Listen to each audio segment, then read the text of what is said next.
My girlfriend demanded, "Stop wasting money on your broke mom." "I deserve that money," I said. "Interesting choice." Then I showed her the bank statement naming my broke mom as the secret owner of the trust fund that pays for her entire lifestyle. Her panicked voicemails revealed. Hard to believe how drastically life can change in 72 hours. Been sitting here trying to organize my thoughts, so bear with me as I attempt to make sense of the whirlwind that just tore through my life. I'm 30 years old, work as a software developer, and until recently lived with my girlfriend of 2 years, Melissa.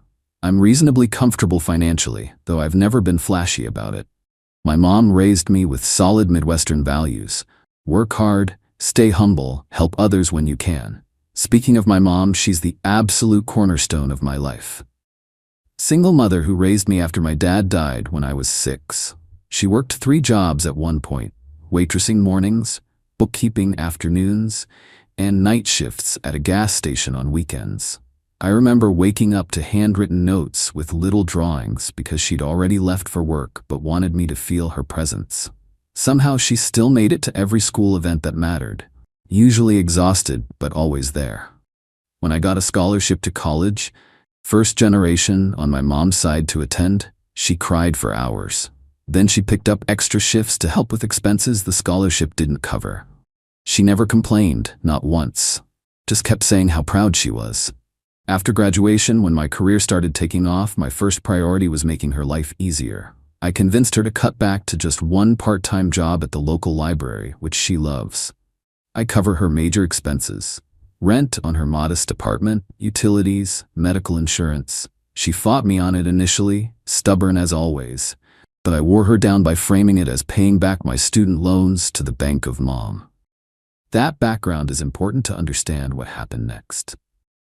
Melissa and I met at a tech conference in Chicago. She was smart, ambitious, working for a marketing firm. The attraction was immediate, and within 6 months, we moved in together. We signed a 2-year lease with both our names on it, though I paid the security deposit since she was between paychecks at the time. Things were great at first. We traveled, enjoyed the city, built what I thought was a solid relationship. About a year in, so approximately 18 months ago, Melissa lost her job during company restructuring. She was devastated and stressed about finances. I suggested she take her time finding the right next opportunity rather than rushing into something she'd hate. I could cover our expenses for a while. She was grateful, promised it would be temporary. 6 months passed. Interviews happened, but no job materialized. I didn't push. The job market can be brutal, and her confidence was shaken. Instead, I continued covering our rent, bills, and her car payment. When she mentioned wanting to try freelance marketing about 9 months ago, I supported her and even helped her set up a home office. Over time, I noticed subtle shifts in our dynamic. The gratitude faded. Small comments emerged about my obligation to take care of things since I made more than enough. Occasional shopping sprees went from exciting treats to expected events. I didn't mind supporting her, but the entitlement was concerning. Last week was Mom's 59th birthday. I took a few days off to drive to my hometown and celebrate with her. I'd arranged a small party with her friends at her favorite restaurant, nothing extravagant, but thoughtfully planned. Melissa declined to come, citing a potential client meeting that could be her big break. I was disappointed but understood. Career advancement matters, especially when you're rebuilding. I drove the 4 hours to my hometown alone, helped decorate the restaurant's private room with photos from Mom's life, and surprised her with her oldest friends from high school and the library. Seeing her face when she walked in, pure shock melting into joy, was everything. We had a wonderful evening of stories, laughter, and happy tears. Mom kept squeezing my hand under the table, whispering thank you when others weren't listening. When everyone left, Mom and I sat in her apartment drinking tea. She asked about Melissa, and I explained the situation. "I'm sorry she couldn't make it," Mom said, then hesitated. "But I'm not sorry I had you all to myself." We laughed, and then she grew serious. "James, I want you to know how proud I am of the man you've become. Your generosity, with your time, your resources, your heart, it's what I always hoped to see in you." Simple words, but they hit deep. This woman who sacrificed everything for me was proud of who I'd become. Nothing could matter more. I drove back Sunday evening feeling content. Walked into the apartment around 9 p.m. to find Melissa dressed up, clearly annoyed. "Finally," she said. "I texted you 3 times. Dinner with Shannon and Mark started an hour ago." I checked my phone. Sure enough, 3 texts I'd missed while driving. An impromptu dinner with her friends that she'd arranged while I was away. "Sorry, I was driving. Didn't see these. I'm pretty wiped from the trip anyway. Mind if I skip tonight?" She rolled her eyes dramatically. "Of course. Always too tired when it's something I want to do." I was about to respond when she noticed the shopping bag in my hand, a small gift I'd picked up for her in my hometown. "What's that? You bought me something?" Her tone shifted instantly from irritation to excitement. I handed her the bag with the local artisan necklace I'd found, thinking she'd like the unique design. She examined it, smile fading. "Is this handmade?" "Yeah, from this amazing little shop in my hometown. The artist uses reclaimed materials and—" "How much was it?" she interrupted. The question caught me off guard. "I don't remember exactly. Maybe $70? Her face fell completely. "Seriously? You spent the whole weekend with your mom? Probably dropped hundreds on her birthday, and I get a $70 craft project?" I stared at her, stunned. "It's not about the price. I thought you'd like the design."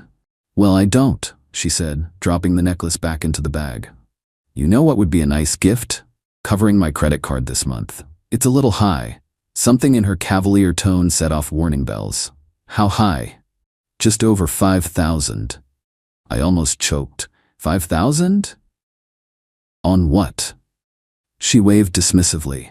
"Necessary expenses. That marketing course I told you about. Some networking lunches. A few outfits for meetings." I knew for a fact there had been no marketing course or important meetings, but there had been several shopping bags from high-end stores appearing in our closet. "Melissa, we agreed you'd stick to the budget while building your freelance business." "Oh my God, not this again," she groaned. "You sound like an accountant, not a boyfriend. Why do you care so much? Your job more than covers it." "It's not about whether I can cover it. It's about responsibility and being partners." She crossed her arms. "Partners? I've been stuck in this apartment for months trying to rebuild my career while you get to be the big successful provider. Do you know how that feels? I've supported your choice to go freelance. I've covered our expenses to give you time. While nickel and diming me on everything. Meanwhile, you're throwing money at your mom like she's some charity case." The room seemed to go silent, though I could hear blood rushing in my ears. "What did you just say about my mom?" Melissa must have realized she'd crossed a line because she backpedaled slightly. "Look, I get that you want to help her, but she's an adult. She chose her path. Why is that your financial burden?" I kept my voice deliberately calm. "My mother worked herself to exhaustion to give me opportunities. Supporting her isn't a burden. It's a privilege." "It's ridiculous. She should have planned better. Maybe gotten more education or made different choices. Why should your success go towards subsidizing her failure to launch?" Each word felt like a physical blow. This woman, who had been living completely on my dime for months, was calling my hardworking mother a failure. She lives in that tiny apartment in the middle of nowhere, working at a library for what, minimum wage? Meanwhile, I'm trying to build something here, and you scrutinize every expense. I took a deep breath. "Melissa, you need to stop." But she was on a roll now. "No, you need to wake up. You're wasting thousands on your broke mom when that money could be supporting our future. I deserve that money more than she does. I'm your partner, your future. She's your past." I looked at her, really looked at her, and suddenly saw her clearly for the first time. The entitled, shallow person she'd either become or perhaps always been underneath the charm. "Interesting choice of words," I said quietly. She seemed taken aback by my calm. "What? You said you deserve that money more than my broke mom does." "Well, I do. I'm building a career, a life with you. She's just the primary beneficiary and co-trustee of the Dixon Family Trust," I finished. Her face went blank. "The what?" I walked to our home office, retrieved a folder, and returned to place a financial statement on the coffee table in front of her. It was the quarterly summary from Northern Trust, the bank that administers the trust. The Dixon Family Trust, currently valued at just over $11 million. Her eyes widened as she stared at the statement showing the trust's quarterly performance, with my mother's name clearly listed as primary beneficiary. "I don't understand," she stammered, reaching for the paper. My dad's family owned a chain of auto parts stores across 3 states. When he died, he left everything in a trust for Mom and me. Mom was only 35, grieving with a 6-year-old to raise. His financial advisors suggested she use the money to maintain our lifestyle. Melissa was staring at me now, color draining from her face. But Mom had other ideas. She decided that money was for emergencies and my education only. She wanted me to understand the value of hard work, to know what it meant to earn something. So she worked those multiple jobs while millions sat in the trust, growing under professional management.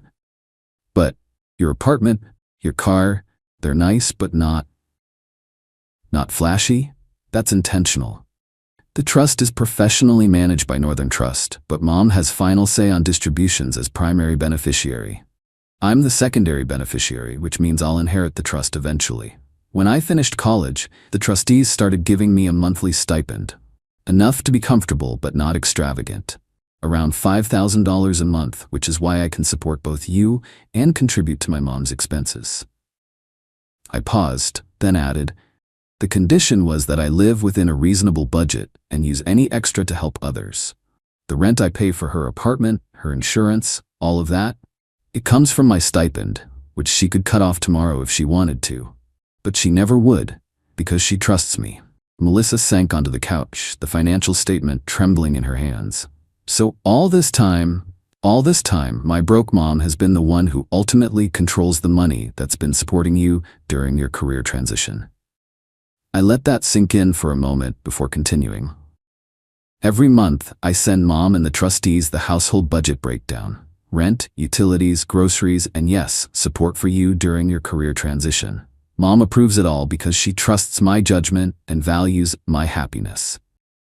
Melissa's expression morphed from shock to calculation so quickly it was almost comical.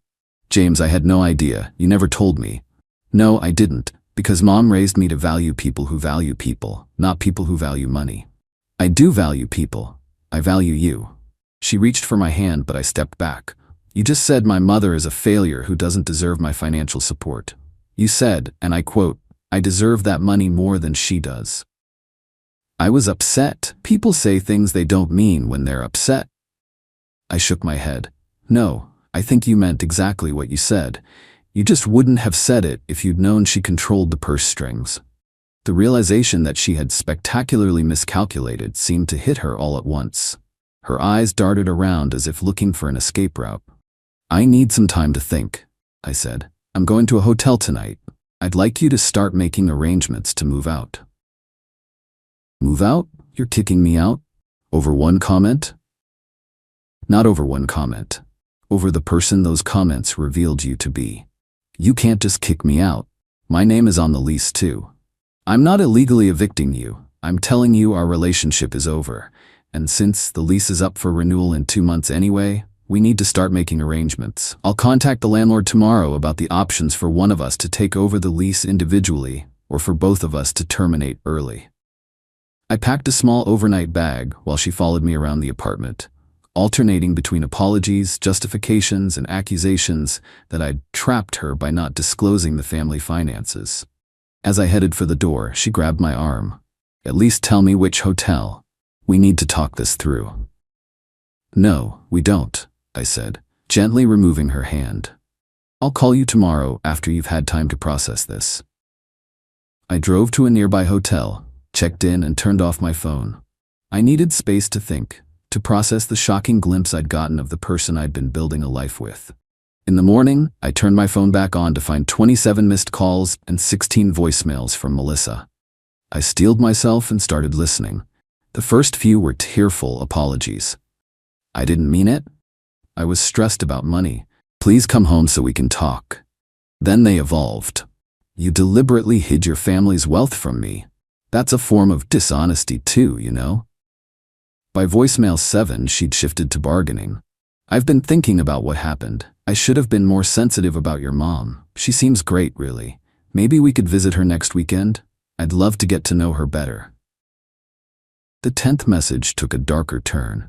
You think you're so clever, don't you? Setting me up like that? Well, guess what? I've been talking to my friend's brother who's a lawyer. He says I might have a case for financial misrepresentation since we've been living as domestic partners. That made me laugh out loud in my hotel room. Even if such a claim had any legal merit, which my subsequent research confirmed it absolutely did not, she'd have to explain to a judge why she deserved compensation for being misled about my wealth, while simultaneously living entirely on my dime for over a year. The final voicemail, left at 3 a.m., was the most revealing. Okay, I've been drinking, so I'm just gonna say it.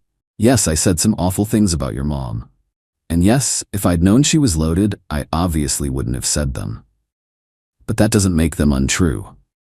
She did waste her life working those menial jobs when she didn't have to. That was her choice. And it was stupid.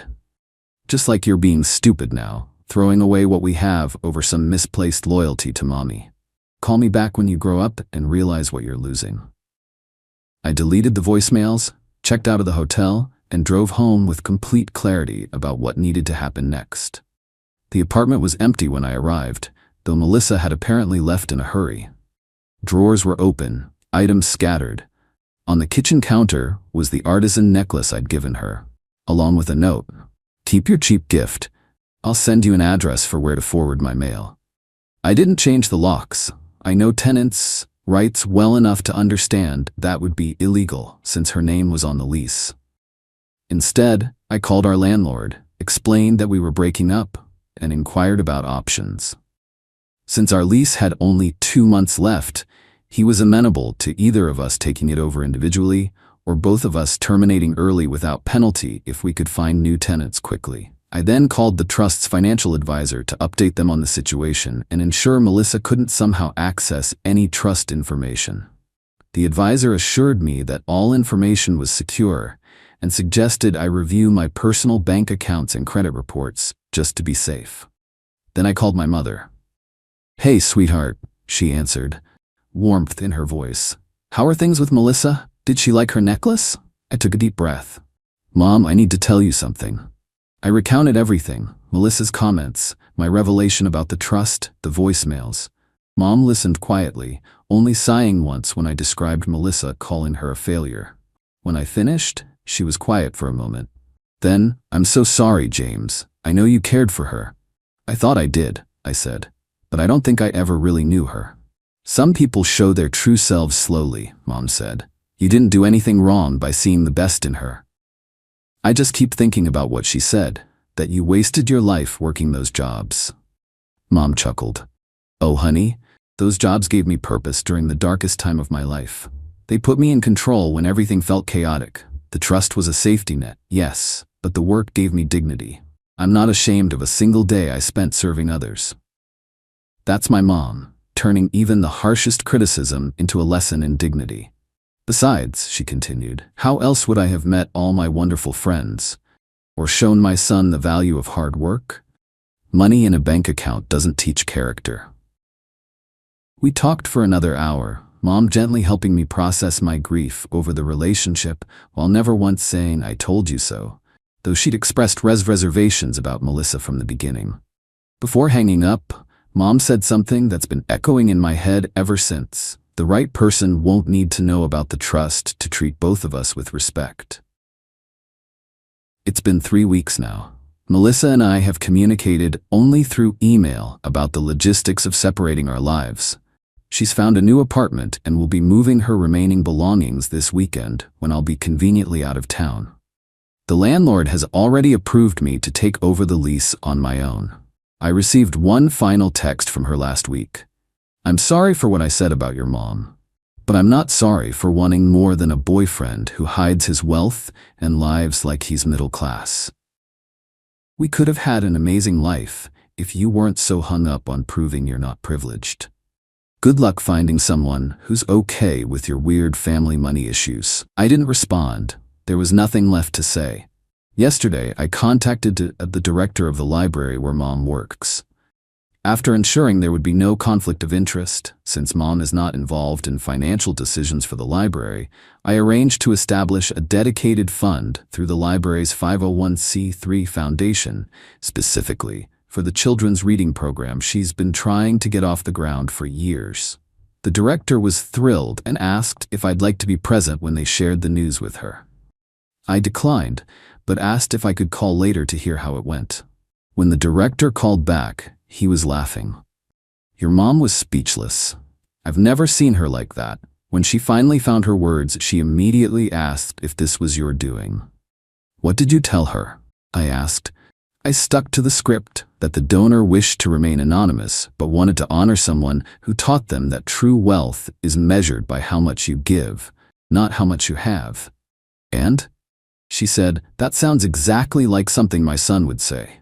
She knows it was you, but she respected the anonymity." When I spoke with Mom later, she scolded me gently, but couldn't hide her excitement about all the books they could now purchase. As for me, I'm healing. The apartment feels empty without Melissa, but also cleaner somehow.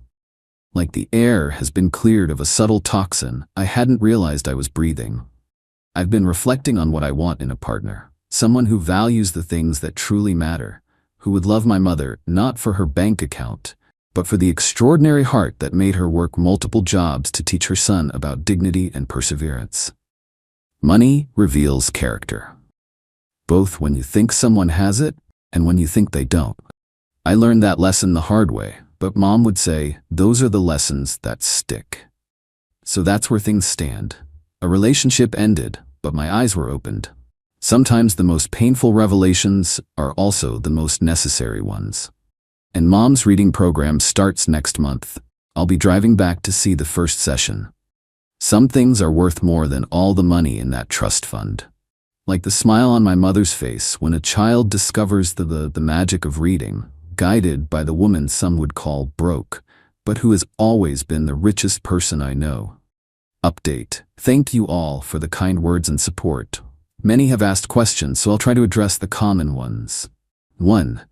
Yes, I've officially broken all ties with Melissa. All her belongings have been moved out, and we've formally separated our lives. The lease transition is complete, with me remaining in the apartment and her signing a release of tenancy with the landlord's approval. 2. Several people asked why I hid the trust from Melissa if I was serious about her. Fair question. It wasn't about testing her or tricking her. The trust is something I never think about day to day. Mom raised me to live within a reasonable budget, and that's just how I've always approached life. By the time things got serious with Melissa, it felt awkward to suddenly announce, "Oh, by the way, my mom's secretly wealthy." Then after she lost her job and I started supporting her, it seemed like it would come across as holding financial power over her head. In retrospect, I should have found a way to be more transparent.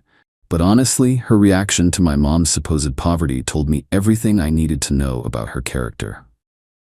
3. For those concerned about my mom wasting her life at minimum wage jobs, first, the library pays better than you might think.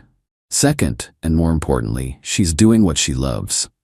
After I graduated college, she did go back to school herself and got a degree in library science. Paid for by the trust, but earned through her own hard work. She's turned down management positions because she prefers working directly with patrons, especially children. It's her choice, and I respect it completely. 4. Some have asked about the legal structure of the trust. It's a properly established family trust with professional trustees at Northern Trust who handle the investment management and administrative details. Mom is the primary beneficiary and a co-trustee, which gives her significant control over distributions. I'm the secondary beneficiary, meaning I'll inherit the trust assets eventually. My stipend is a formal arrangement approved by all trustees, not just Mom's personal decision, though she could petition to change it if she wanted to. 5. To the person who asked if Mom is single, I shared your comment with her, and she hasn't stopped laughing. She says to tell you she's happily married to her books, but she's flattered. Last night, Mom and I had a long talk about the trust and its future. She's consulting with the trust attorneys about establishing a foundation to support literacy programs in underserved communities. She said that money came to us through loss. It seems right that it should go back out into the world to create something positive. That's who she is. Always thinking about how to turn difficulty into opportunity for herself and others. I'm still processing everything that happened with Melissa, but I'm grateful for the clarity it brought. Sometimes it takes seeing someone's true colors to appreciate the vibrant, genuine people already in your life. Mom has always been my gold standard for integrity. I just needed a reminder of how rare and valuable that quality really is. Update 2, 6 months later.